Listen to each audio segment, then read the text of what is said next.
Hi Pisces! Welcome po sa ating channel at ito ay inyong second half of March 2024, 16 days. 16 days kapal. Tarot reading for March 16 to 31, 2024. Please be reminded that this is channel reading po. So maaari kayo makarelate o hindi, just take what resonates. Gamitin ang reading na ito bilang gabay lamang. Balik po kayo dito bukas para sa ating daily gabay tarot reading. Please like, subscribe, and click the button for notification para updated po kayo sa daily tarot reading natin. Para po sa gusto magpa-reading, maaari nyo pong makuhang link na sa description box po ito. Message nyo lang po ako sa messenger. Maraming salamat po.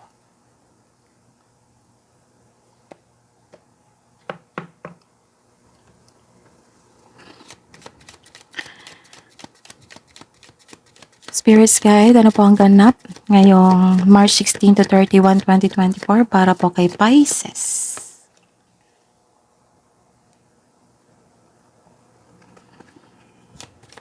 Ano pa po ang ganap ngayong March 16 to 31, 2024 para po kay Pisces?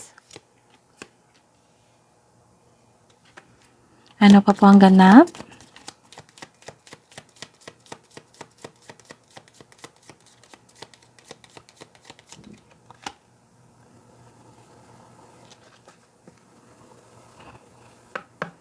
Kuha muna tayo ng mensahe.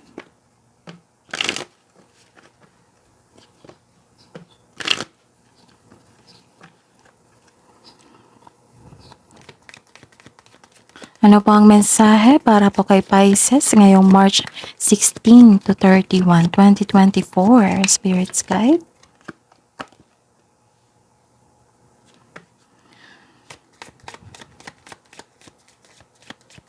Ano pa po ang mensahe?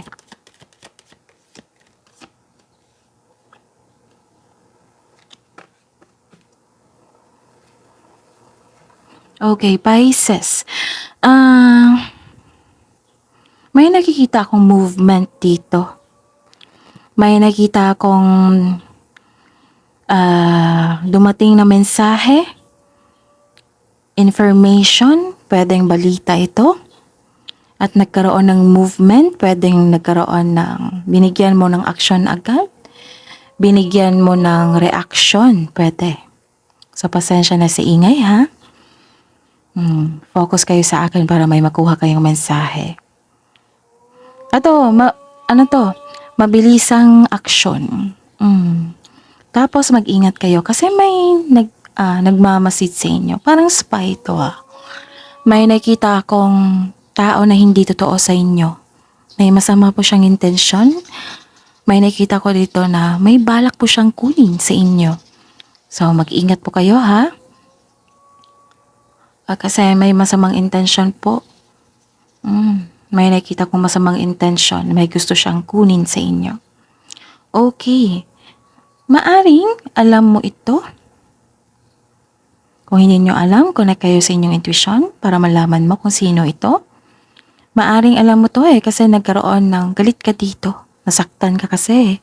Nagkaroon ng argument. Okay.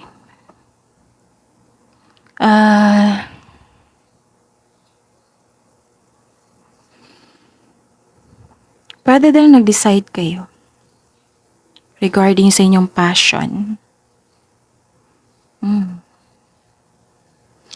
Kailangan nyo talaga mag-connect sa inyong intuition kasi may mensahe dito na kailangan nyo mag-connect sa inyong intuition, opening to your spiritual source. And please know that you are protected by angels, Pisces. You are cherished by the angels. Ano ba ang energy ni Pisces ngayong March 16 to 31, 2024? Pisces.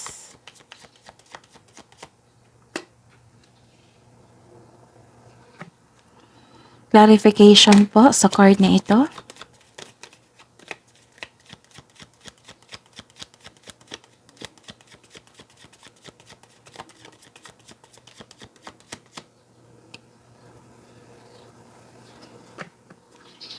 Career and money. Career and money. Lumabas agad. Career and money po. Clarification ni clarification ng card nito. Career and money. Para po kay Pisces. Love life, self-love, partnership, and romance para po kay Pisces ngayong March 16, 2024. Clarification po sa card na ito.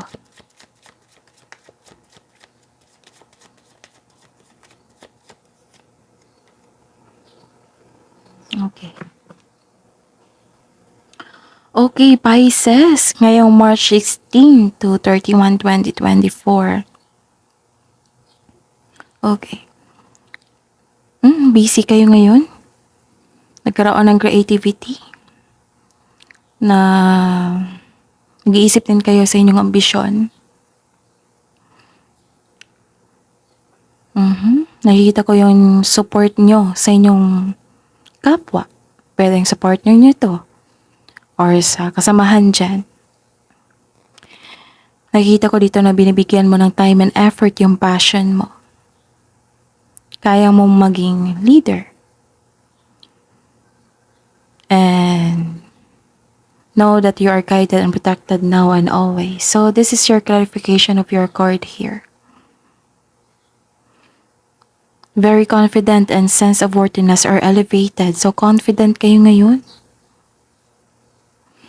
Binigyan nyo ng aksyon yung dumating na mensahe, information, balita.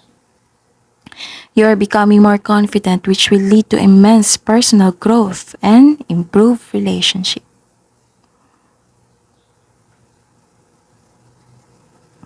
So connect to your intuition ha, kasi ito yung magtuturo sa inyo.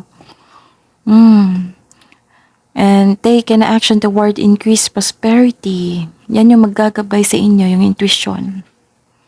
Okay? And you are moving forward here. Embarking on a healing journey. Kasi nasaktan kayo. May paglalakbay, pagpapaalam or posibleng may di ka nais na imbitasyon o pangyayari ngunit kailangan. May ganap na paglilipat, relokasyon, travel sa ibang lugar, lipat bahay, pauwi para magbakasyon, lipat bahay. You're taking an action kahit may dala-dala mo yung bigat na hinanakit na emosyon nyo, bigat na nararamdaman nyo. Marami kang dalang hinanakit.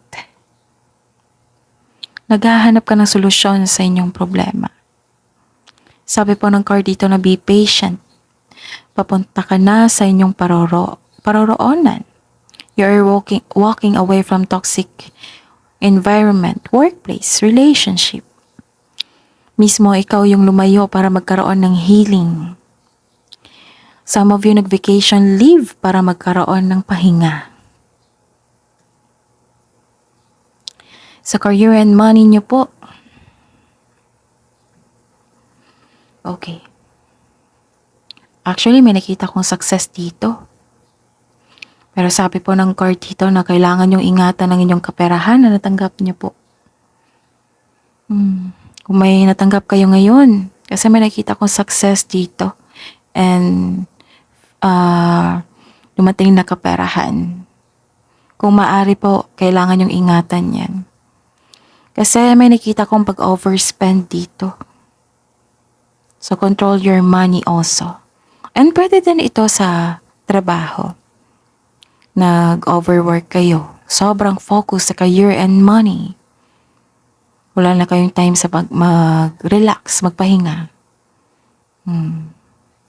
So, kailangan yung balansehin yung oras nyo po, Pisces. Okay. So, palakasin nyo yung intuition nyo ha, Pisces. Kasi may tao dito na may tinatago sa inyo. Maaring kasamahan mo to sa trabaho, sa negosyo. May hidden motive po sa inyo. Actually, alam mo to eh. Pero ini-ignore mo lang. May nangyayari pero ini-ignore mo lang kasi busy nga. Tapos,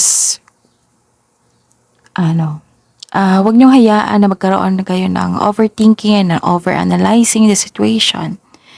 Instead na magkaroon ka ng tiwala sa inyong sarili. Magtiwala ka sa inyong sarili. May ganap nga. Kasi nagkaroon ng ignorance dito. Ina-ignore mo kasi busy po kayo.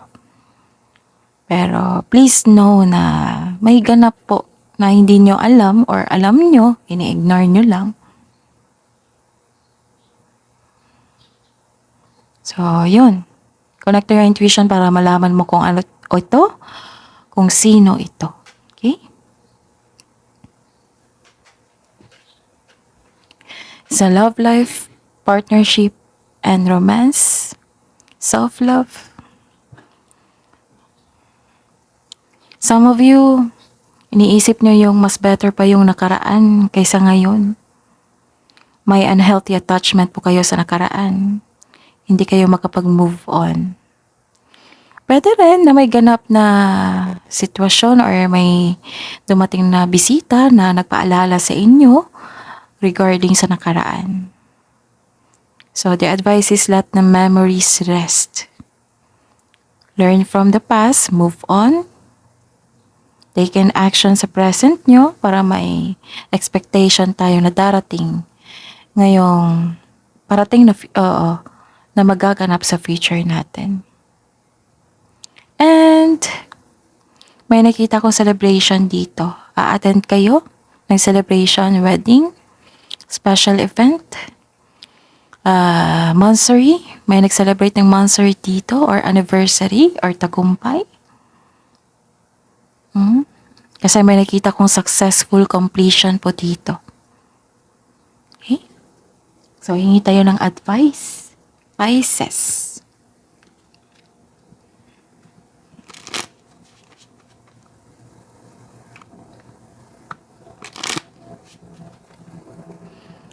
Spirits Guide, hingi po kami ng advice para po kay Pisces ngayong March 16 to 31, 2024.